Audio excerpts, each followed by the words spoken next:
Hey guys, time for a Memorial Day crop update. Markets have actually been looking good. Our cash price local for fall delivery is around that 375. That's up pretty good. This spring it was hunting around 350. That's a heck of a lot better than last fall when it actually got below 270 for a local cash price for a little dip there. That wasn't very pretty. Luckily, nobody sold at that price, but thank God you didn't have to be forced to sell at that time. The weather is looking pretty good.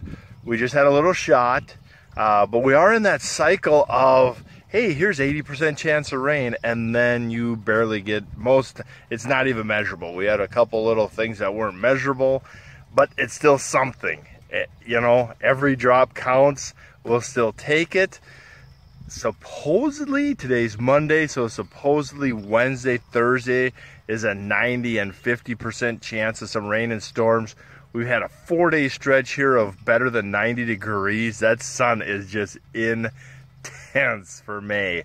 I guess for any time, that sun is just beating on a guy. I got my pasty white arms out to try and get some color on my shoulders and to not have to wear such a heavy shirt. But supposedly the weather in the forecast is on our side for getting us some heat and moisture. This time last year, I don't know if we had 4 days total last year above 90 degrees. So the fact that we're not even into June yet and we've already got last year beat.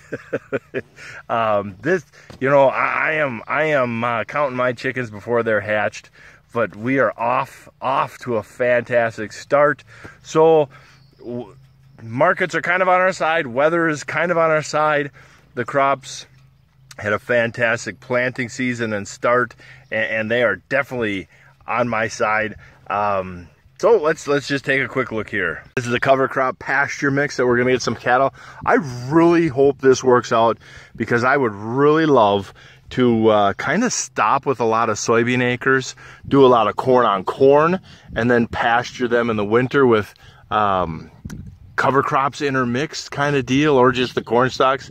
Beef don't mind grazing corn stalks, but I would really love to get rid of just a soybean field. And this year I got 200 acres of soybeans. I'd be more than happy with 50 acres of soybeans and 150 acres of pure alfalfa to cut and bale, and cut that in half, 75 of alfalfa and 75 of a pasture for cattle for the summer and winter, and then follow that back into corn production eventually, or bring it back into soybean production. But I really want to figure out how to make this work, so this is our start of it right here, guys.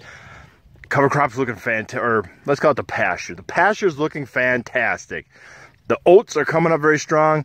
The tillage radish are coming up very strong. Ryegrass is starting to come up. You're seeing a scattered clover or alfalfa. There's some scattered lamb's quarter. Lamb's quarter I know is a tough weed in row crops, but it's a fantastic weed out on pasture. When it's young and tender, it's a lot of vitamin A for the cattle.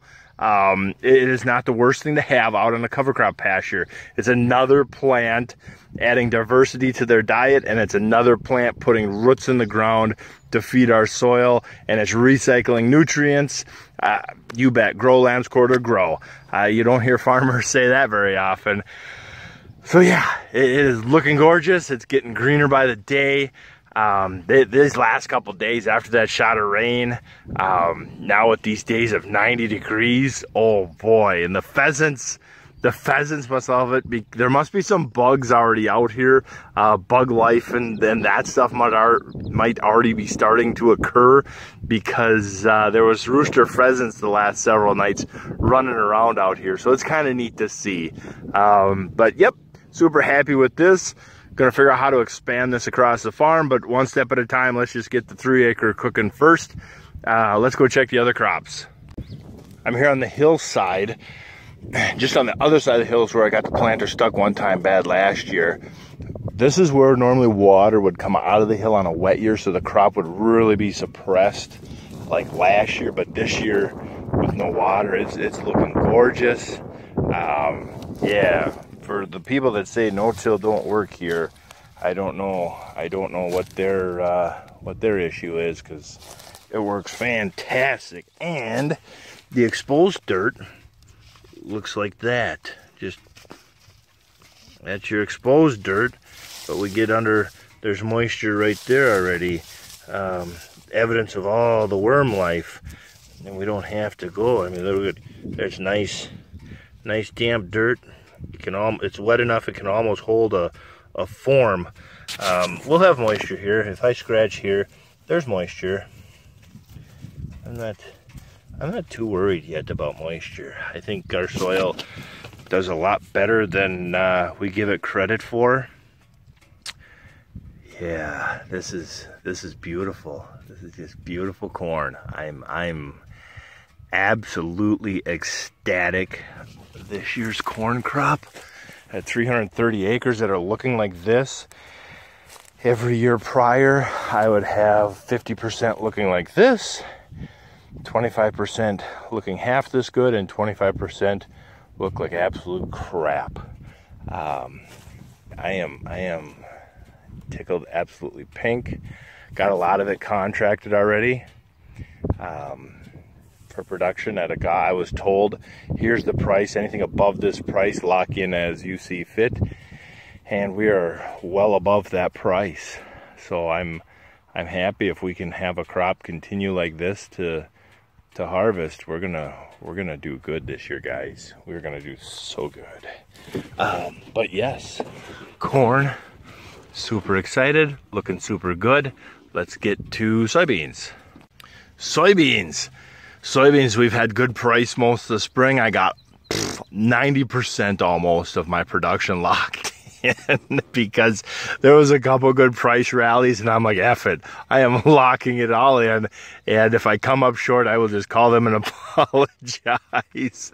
But because what do you do, you know, when the price is that good? So soybeans, we are looking awesome on soybeans. This is the field I tried to seed oats to, and I seeded the oats right ahead of the rainstorm, and we're in that weather pattern that the rain is coming, the rain's coming, you're at 90% chance of rain, and you get nothing to a dust settler.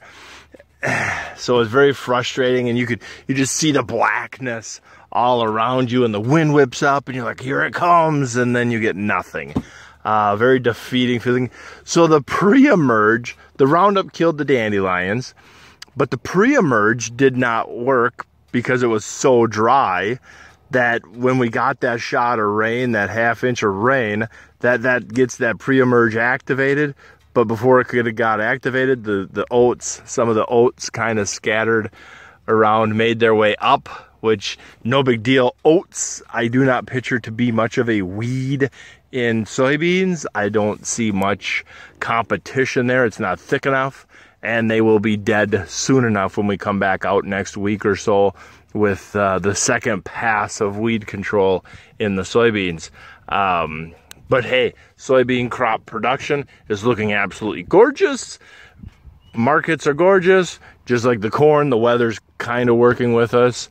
But yeah. Hey, the summary of this week's crop report, guys, is fantastic. That's how I'm going to sum this week up.